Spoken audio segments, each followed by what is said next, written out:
Hello, everyone. Welcome. Welcome to day 68, 67, 68. I think it is. There goes my bookmark. We're continuing the reading of Elsie Lincoln Benedict's book, How to Get Anything You Want.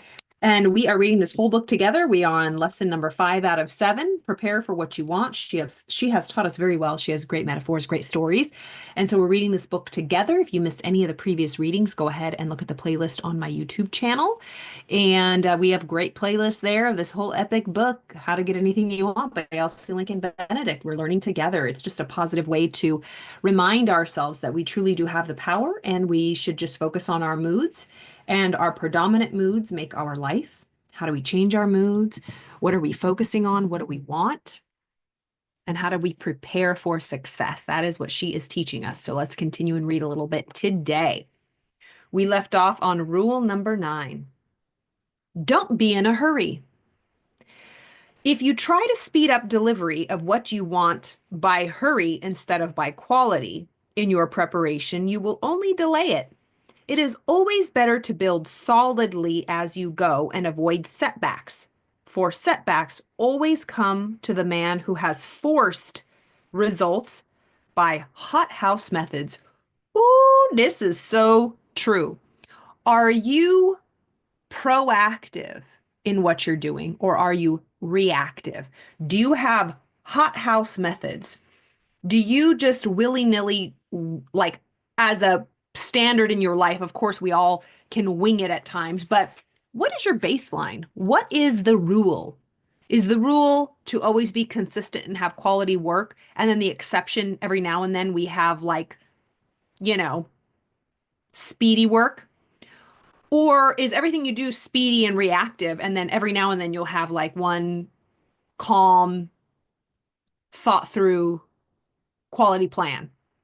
Think about the results in your life. Think about the way you feel. Does it feel calm? Does it feel steady? She says, if you try to speed up delivery of what you want by hurry instead of quality in your preparation, you will only delay it. It is always better to build solidly as you go and avoid setbacks, for setbacks always come to the man who has forced results by hothouse methods. If you sacrifice stability to speed, you will have to go back sooner or later and make up for it. And this demotion is a far greater humiliation than waiting, sometimes so crushing to sensitive souls as to make it hard for them to hold up their heads again. This reminds me of this quote that used to be, what is it? Anyways, it's just don't do things speedily. Don't try to half booty it and get it done quickly. She's saying, even if you have to wait a little bit, that's better than speeding through it all and crashing, because you're gonna have to go back and do it anyway, you know? Do it right. Do it slow. Do it solidly the first time so you don't have to do it again. It's like if you build a house really quickly and crappily and you lay the bad piping, it's like you're gonna have to go back in and do it again. It's gonna be a lot more expensive. You have to rip up the whole foundation, and it's like if the electrical, system was done poorly. You have to go back in and do it. How costly and timely is that? If you would have just taken your time in the first place, the first time you did it. That's so true in life of pretty much every situation.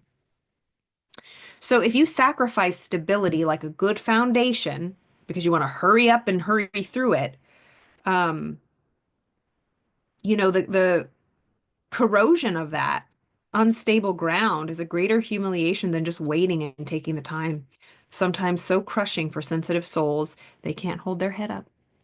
Sarah Bernhardt, favorite teacher who had more to do, she said, with her success than any other one person fully understood this.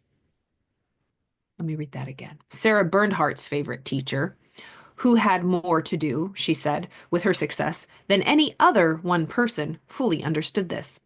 Look back over many years to my early days as a student at the conservatory in Paris. My heart fills with gratitude to my best beloved teacher there, because he would not allow me to compete for a prize when I had been there only 3 months.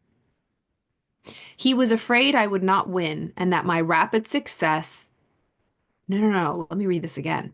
So Sarah Bernhardt's favorite teacher knew this concept of don't speed through things.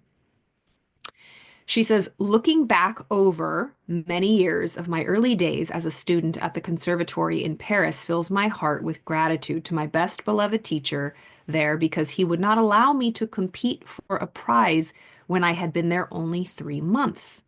He was afraid I would win and that my rapid success would be a detriment to me in the end. Later, when I had been awarded a first prize by a committee which came without or our knowledge to see us rehearse, he refused to let me be told about it. He said to them, if you give her first prize, which I admit she deserves, she will be almost certain to leave the conservatory too soon. She has within her the fire of genius, but she needs a great deal more development. She must have more preparation. You know, times when you feel in your life that you can't wait any longer, you're impatient, you want it to happen yesterday. You never know the universes, the forces that be that are keeping you stuck or like keeping you in a position because there's more preparation that needs to be done. Things that we can't see. There's bigger forces. If you're doing all you can, if you know you're prepared, if you know you're doing the right thing and things still aren't happening, keep the faith.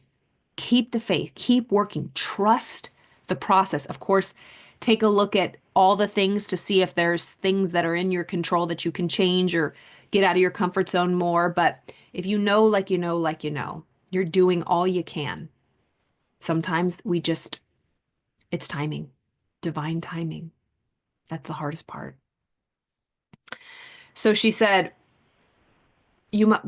sometimes when we know that we're supposed to be doing something. We just need more development and we just need to prepare a little bit more for what we have no idea because greatness that lies ahead of us, sometimes we don't even know how great it can possibly be. Our hopes and our dreams and our goals are so small compared to what's possible for us. And we just have to be patient and trust. Rule number 10.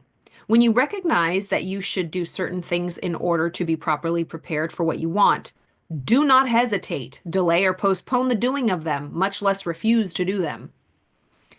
Someday, and this is what rewards us for all the preparation, we will be weighed in the balance.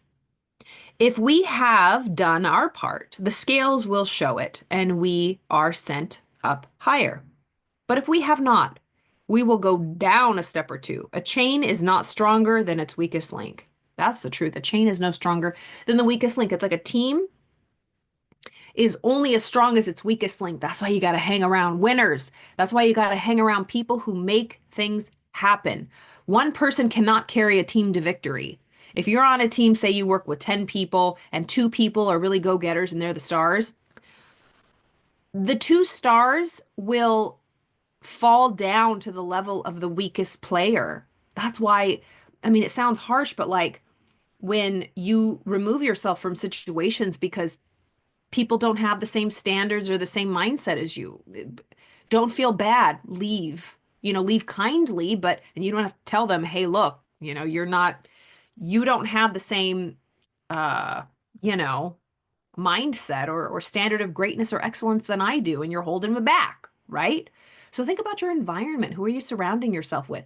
Are you the smartest person? Are you the most successful in your group? If so, you know, think about that.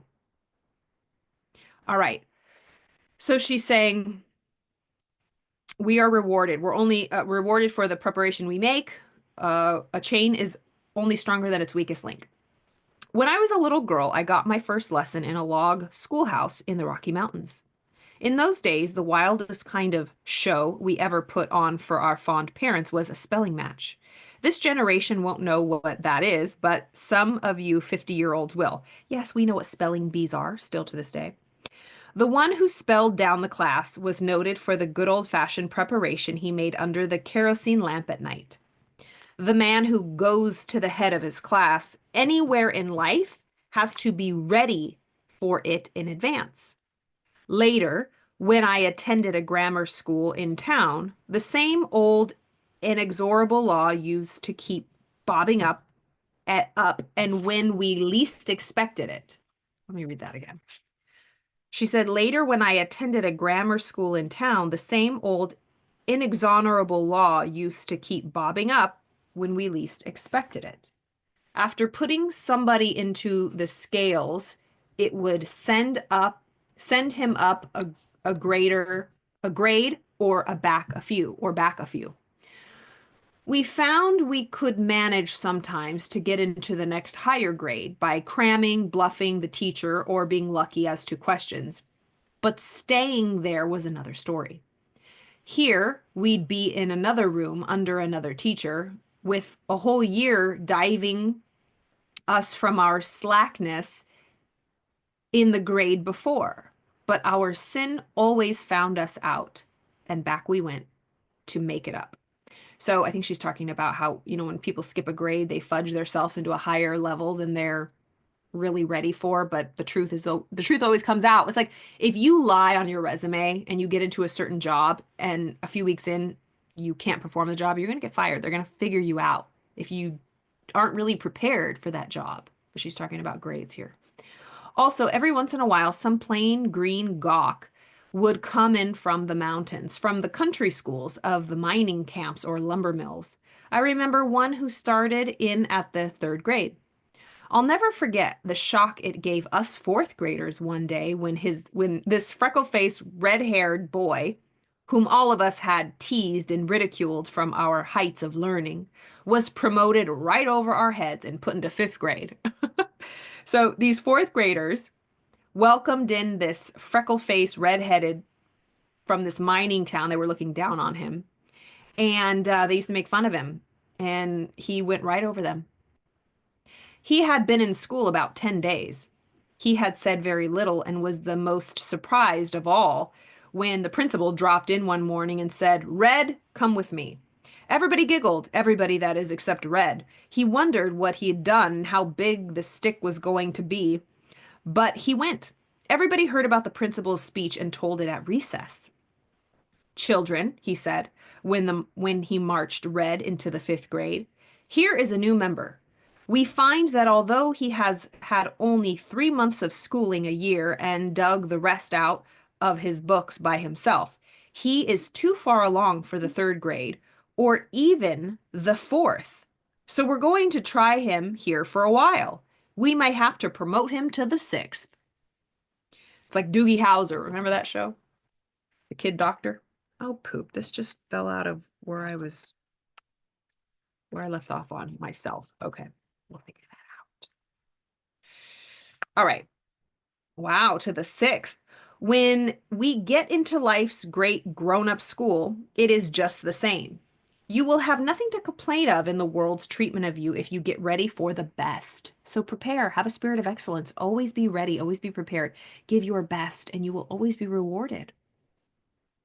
Rule number 11. If you want something worthwhile, don't look for soft snaps. So if you want something worthwhile, don't look for soft snaps. A thing you can get with little preparation isn't worth even that little, usually. The job requiring little effort pays little, keeps you little, and reduces your chances as time goes on. There are so many after these little easy places that you will always face a lot of competition. And as you grow older, they will put younger and younger men in your place. But the more preparation demanded by your job, the less the competition. This will be especially true if you train your mind, which few will do.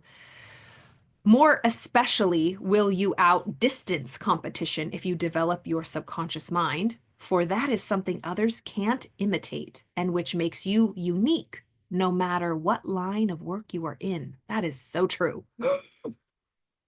The man who has trained his conscious mind is hard to replace. Callow youth can outstrip him, for brains, unlike bodies, are keener at 50 than at 20. But the man who learns how to delve into his subconscious and makes preparation there gives up his place only when he passes on to the next world or when he dies. His personality, resourcefulness, the depth of vision make him indispensable. For him, age does not exist. Imagine anyone displacing Thomas Edison, Carrie Chapman, Cat John Burroughs, Cat, comma, John Burroughs. Oh, it was Carrie Chapman Catt, John Burroughs, ex-president Eliot of Harvard, Henry Ford, or William Gillette. Eleanora Deuce at 64 and Bernhardt at 75, though of a profession supposed to depend upon youth, could not be touched by any younger star. Love for a thing backed up by preparation can do anything. Love for a thing backed up by preparation can do anything. If you love this thing you want, in other words, if you really want it, you will enjoy most of the preparation. Not all of it, of course, for some drudgery goes into every great achievement. We have times and moods when something less exacting looks alluring. Let me start that again. We have times and moods when something less exacting looks alluring, no matter how much we love our work. But for the most part, you will enjoy it. Rule number 12, if you want any opening with a future to it, you must expect to build in the present, today, right now. James Logan, the rich and successful general manager of the United States Envelope Company, says, "It was from my job in a bookstore that I got my real start, for in it I got my first big idea. After I had been there a while, this thought struck me. If I keep books all my life, I shall never get very far, because a man can learn to keep books in about 3 months. So there will always be plenty of bookkeepers. I had better try to learn something that is not so easy. I asked the owner if I could spend half of my time out in the store selling, provided I didn't neglect accounts. I didn't ask for more pay, only for more work. The head clerk kicked, but the owner backed me up. When I had learned how to sell books and was fully prepared, I asked the owner to let me go out at odd times to sell books and office supplies. This was a new idea to them. They had always waited for the trade to come to them. I proved to be a good salesman. I had 2 positions offered me in banks, but I said no. The jobs were genteel, but too easy. Too little was required and the pay correspondingly low. I wanted a harder job, for I knew that was the only kind that would pay more, and more pay I was determined to get. Eventually, of course, I got it. So true. You get what you give. There may be such a thing as luck, and I would enjoy the good kind as much as anybody. But I never leave anything to luck until I have established control over everything that can be controlled. When one is doing as well as he knows how, he is getting ready for the good luck, and he is sure to have it. If you want a soft future, take the hardest knocks now. If you want a soft future, take the hardest knocks now. You will be younger tomorrow. You will be younger tomorrow. Interesting. All right, we'll finish rule number 13, but I'll just read the first sentence. Rule number 13. Do not allow other people to talk you out of doing the work you love. If you love a thing well enough to love the work it entails, you can rise to heights in that work no matter how little other men see it. Do not let other people talk you out of what you love to do. If they don't understand it, it's none of their business. Have the faith. Go after what you want. Go full in, you know? It's a game of belief in yourself. That's what it is. Allow yourself to hope. Allow yourself to believe. If you've fallen off the wagon, if you feel pushed down, discouraged, powerless, get back on the wagon. Start putting good things in your ear. Start believing, start hoping. Be childlike again. Do not fall for the trap that most people do, and they live their lives half-ass.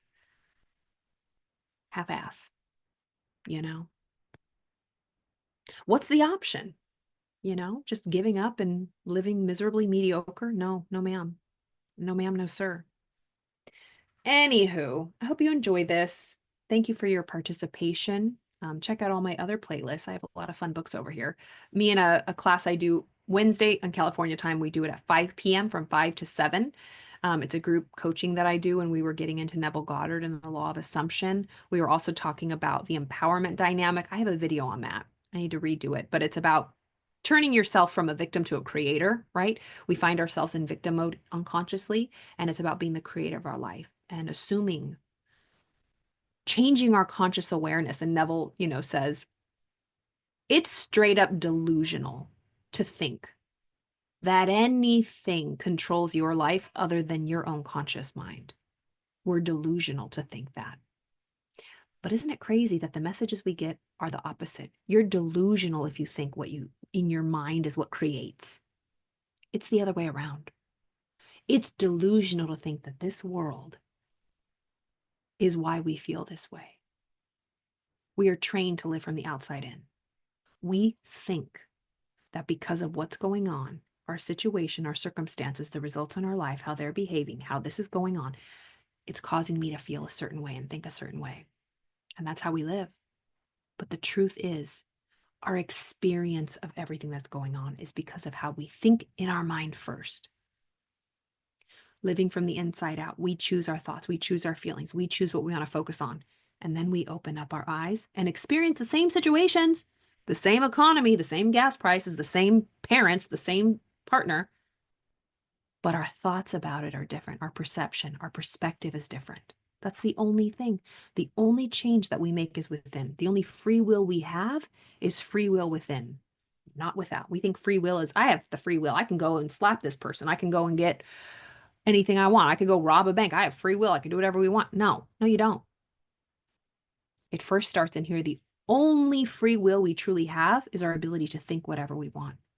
And as a man thinketh in his heart, so is he. Our life, our results will come from the quality of our thoughts. Guard your heart, guard your mind with all your might, because all of your life comes from it, your subconscious mind. Be vigilant. I'm on a new kick, man. I'm only thinking of what I want. Only think of what you want. Of course, be normal, deal with your life, take care of your business, but inside, only entertain what is conducive to who you truly are and how you want to see other people. Be kind, be gentle with yourself and with others. Don't hold on to grievance, grudges, criticisms. Ho'oponopono, forgive it, let it go, release it. Seek the therapy, work through the trauma, get through it. Don't hold on to it. It'll hold you back your whole life. And guess what? You'll be right. You're right to be angry. You're right to be upset. You're right to be, holding on to this grievance or grudge. But are you happy? Are you at peace? Do you want to be right or do you want to be happy? A jury of 12 might agree with you that you've had the worst life ever or that you've been wronged. It might be true. But what do you want to have next? Do you want that to dictate and control your life? No. So I encourage you to do that deep inner work. Release, let go, forgive yourself and others. Free up this energy. Release this heavy, dense energy. Get out of that basement. Levy up. Get up to the penthouse. Lighten your load, right? Only you actually can do that for yourself. You have control over that. I hope you enjoyed that. Again, all the replays are on my YouTube channel. If you want to work with me in any capacity, all the information is down below in the description box and the YouTube videos. I have really, really cool offerings when it comes to human design. If you don't know anything about human design, it's a powerful self-discovery tool based on it's a culmination of different wisdoms. I have a video on it. Look it up. There's so much free stuff online. I couldn't describe it in one sentence. That's why I'm just like, I'm not even going to try. But it's like a permission slip to be yourself. It's very validating. It's very affirming. I had a really wonderful session with somebody today, and they're a coach, and they really wanted to get specific on their unique branding, who they are as a person. How do they show up? How can they best show up, and what's their messaging to attract their dream clients? And it was so spot on. It was so fantastic. So I'm offering those unique brand identity readings according to your human design and your unique gifts. So, and I have foundational readings as well.